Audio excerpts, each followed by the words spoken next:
Jim Carrey, he of the annoying overbite, is back in action as the Mask, and I have to admit it, I enjoyed a lot of this film.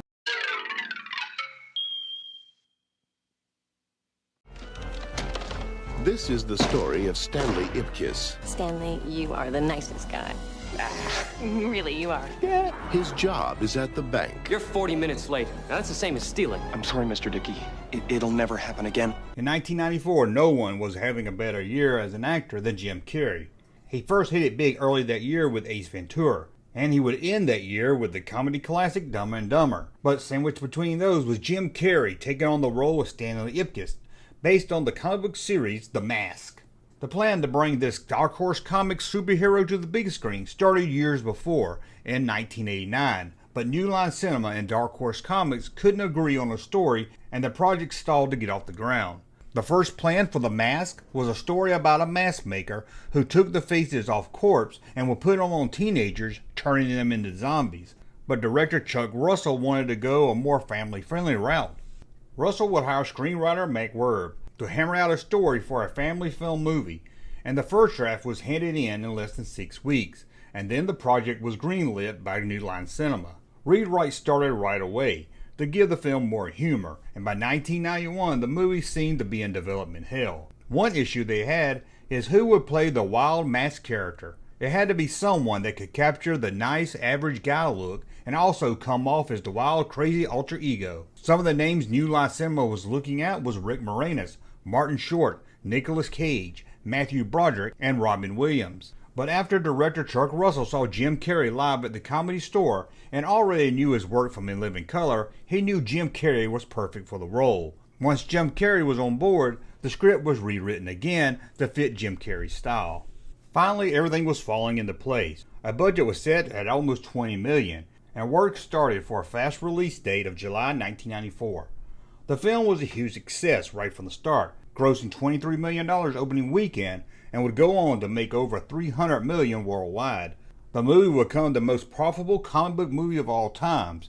That was until 2019's Joker.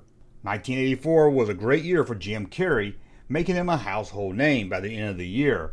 And out of his 3 films released, this was the most successful.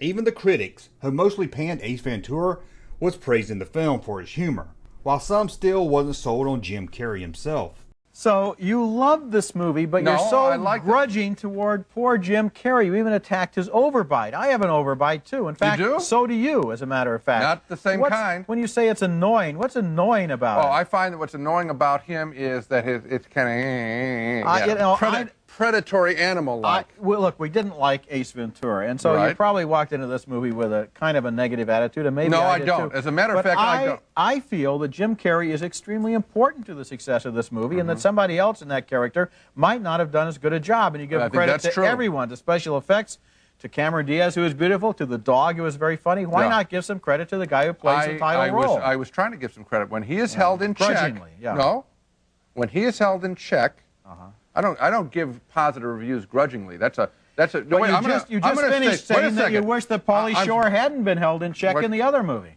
No, I said that he had warmed up and was nicer. I'm going to stay right with Jim Carrey. I don't give positive reviews grudgingly. That's a rough characterization because think about it. That means that I don't like to like something. I'm not like that. I love to like pictures. What a wonderful, warm, But I'm saying specifically, thank you. Not the guy that you think you're working with, apparently.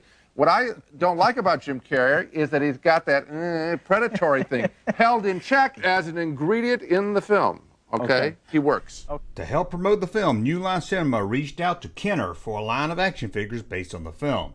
8 action figures would be made for the line, with most figures based on the main character. There's a new hero in town, a whirlwind of action that's positively okay. Yes, dare to wear the mask.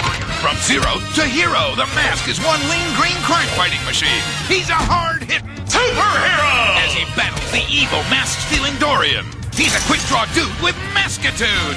Eye-popping, crime-stopping, or just killing time. Even Milo's putting a bite on crime. Dare to wear the mask. Somebody stop me. Figures each sold separately. There was belly blasting mask with Milo, face blasting mask that had eyes and face that popped out of its skull. Milo the dog got his own action figure also that came with a bone and a net launcher. A masked figure that was transformed from Stanley to the Mask came in 3 different face variations. Killing Time mask let the eyes and tongue of the mask figure pop out. The Quick Draw mask figure came with Quick Draw action. Tornado mask was like a spinning top action figure. The Wild Wolf mask came with a bazooka and a shocking surprise. The villain of the line was Doran, who could transform to have mask or without mask. 2 vehicles would also be released. Mask Cycle with detachable sidecar and exclusive Milo figure, and the Mask Mobile with chopping teeth action. Applause would also release a Mask and Milo statue, and in 1997, Toy Island would release Mask figures based on the animated series that fit well with the Mask movie line. Even with the film being a huge success and the great fun play features of the Mask toy line, it failed at toy stores, and Kenner canceled the line before a Series 2 could be made. The figures looked great, and again had a lot of play features that made them fun for kids, but with 6 of the figures being all the Mask and only 1 villain, the line never had much of a chance. You probably could get a kid to spend his allowance on 1 or 2 Mask figures, but 6 different Mask figures? That's asking a lot. If they could have found a fun way to bring the other movie characters into the line, such as the detective, Stanley's friend, or girlfriend, the line might have done better, giving kids more variety than just the Mask figure. Well, that's a look at the Mask movie and the Mask action figure line from Kenner. Let me know, did you have these? Did you enjoy them? Well, let me know that in the comment section below. And thumb up so you like this video, and check out more from the playlist, Failed Movie Action Figure Lines.